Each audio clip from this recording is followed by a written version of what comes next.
Ross from Accursed Farms has come to X to say that he's surprised the CEO of Ubisoft has responded to Stop Killing Games. I think he might be purposefully acting ignorant, talking about endless support. It's easier for the industry to pretend that they don't understand the demand than acknowledge the problem and solution, which, before I even go into this even further, I find it fascinating that, as straightforward as this is with what the whole Stop Killing Games movement is asking companies to do and to get the European government on board with, is very straightforward. And the game companies continue to act like they don't understand what a video game is and continue to play stupid the entire time. And it's completely on brand, especially for a company like Ubisoft. This comes to us from Games Radar. The Ubisoft CEO addresses Stop Killing Games after overseeing the deaths of The Crew and X-Defiant. Support for all games cannot last forever. Oh my God. Stop Killing Games. I haven't even read this article yet. Stop Killing Games is not asking a company to support their game forever. It has never been about them supporting a game forever.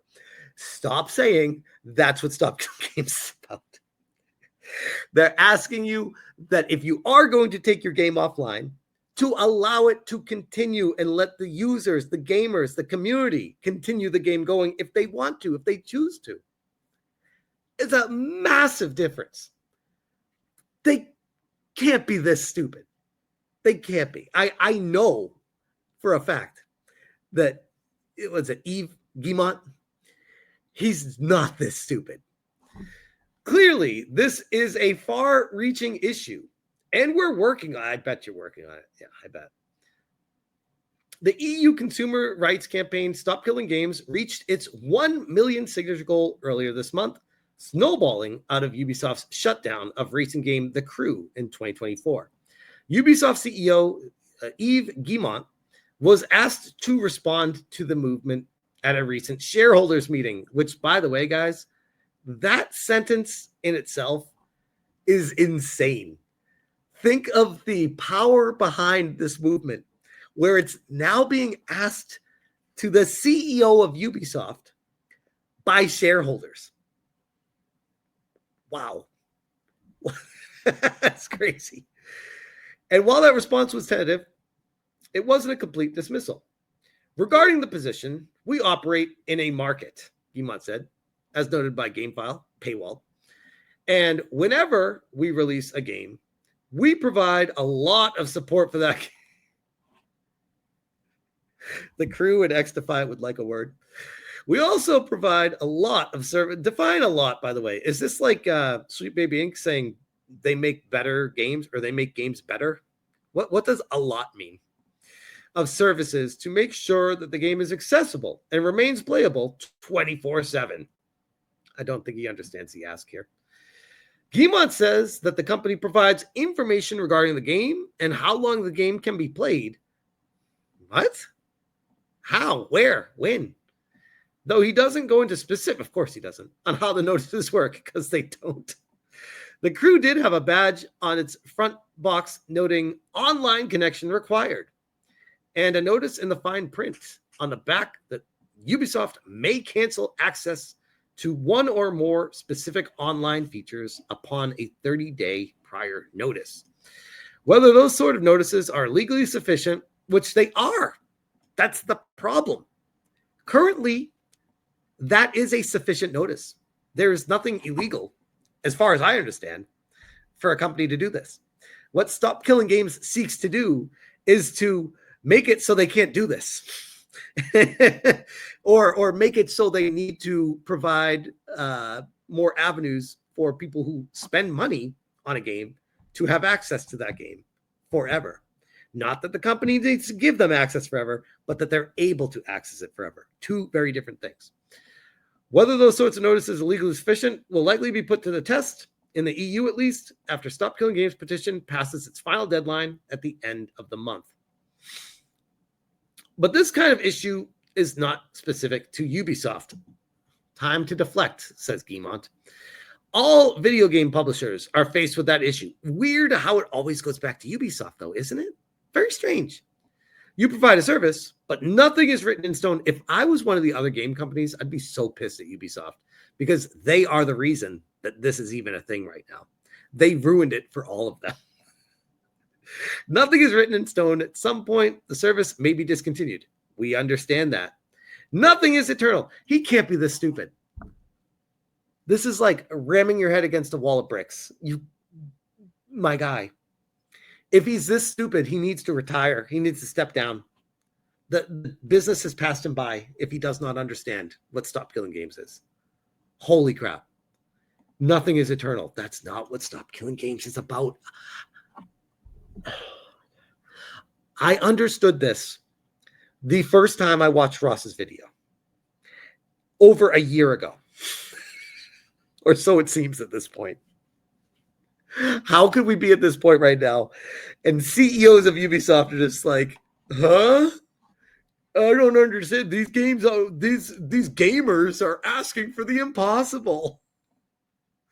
We're doing our best to make sure these things go well for players and buyers, because obviously support for all games cannot last forever. Oh my God. Oh my God. It is, of course, true that no game can be supported forever. Exactly. But forcing companies into perpetual updates isn't what Stop Killing Games is trying to do. Wow. Games Radar with actual good journalism. Mark it down, guys. Call it out when you see it. As the campaign's fact notes, the goal is to get publishers to implement an end-of-life plan to modify or patch the game so that it can run on customer systems, even after a server shutdown. That notion is at least somewhat sympathetic to Ubisoft, since the company has already announced plans to introduce an offline mode for The Crew 2. That doesn't help the original Crew or any other dead Ubisoft games, including X Defiant. The lifespan of a piece of software, whenever there's a service component, eventually services may be discontinued because eventually the software may become obsolete over time, Guillemot explains. Oh my God. He's still going, talking to the investors like they are retards. A lot of tools become obsolete 10 or 15 years down the line. They're no longer available. And that is why we release a new version. And so we have a version 2 and then a version 3. But clearly, this is a far-reaching issue, and we are working on it.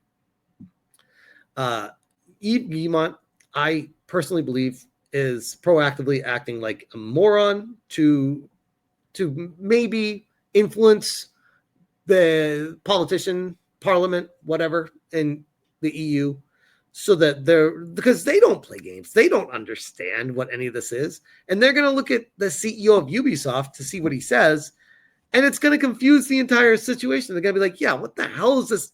This petition is ridiculous. Throw it out. We can't do anything with this. That ask is impossible. Anyways, a quick check on the Stop Destroying Video Games signature total is less than 11,000 signatures away from 1.4 million signatures. And the deadline is still about 2 weeks away as of this recording. That is insane. Because just about 3 weeks ago, this looked like it was not going to pass. It was at like 600,000 or something like that, maybe 650. And at the pace it was on, it was definitely nowhere close to getting even near 1 million. And then Pirate Software came in and completely shit the bed for all the corporations. It was amazing. In a weird way, I know he would love to hear this. In a weird way, we should be probably thanking him for his efforts. But it was completely against his will.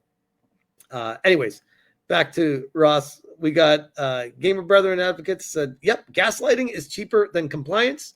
But in fairness, the C-suite is often not very well informed on technical matters. Sean says they keep arguing against a position no one is making, and it's starting to become rather irritating. Thank you. I feel like that's exactly how I felt while I was reading through what Yves Guillemot was saying. I love how they latched onto Pirate's position. So predictable.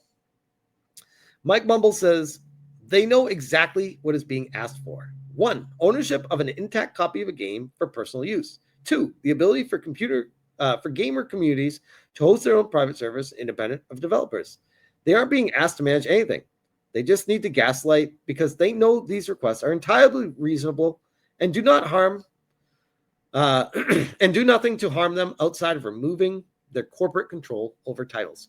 Which again, I go back to, if Yves Guillemot and Ubisoft and EA and all these AAA companies do not want to give end-of-life care to these games to allow people to continue playing the games that they purchased, that's fine with me. As long as they're willing to 100% refund you for your purchase. Make it whole again. If you don't own your game anymore that you purchased and they refund you your money 2 years down the road, 6 years down the road, 14 years down the road, all the money you spent on the game, that's fine. I'm on board with that too. But we all know they're never going to do that. And they want to pretend like all of this that's being required is so hard and impossible that it's never going to happen. Hopefully, the truth prevails and that reasonable minds succeed in getting this to pass, because I think it will be a glorious day for all of gaming. And this is coming from someone that wants little to nothing to do with government involvement, especially when it comes to video games. But even gaming needs the government to stop companies with corporate overreach sometimes. And I feel like the laws have not kept up with technology and the consumers are being screwed. And this is very important to be addressed. So I'm very hopeful, and I'll be definitely following it to see what happens next on it. But I will leave that there.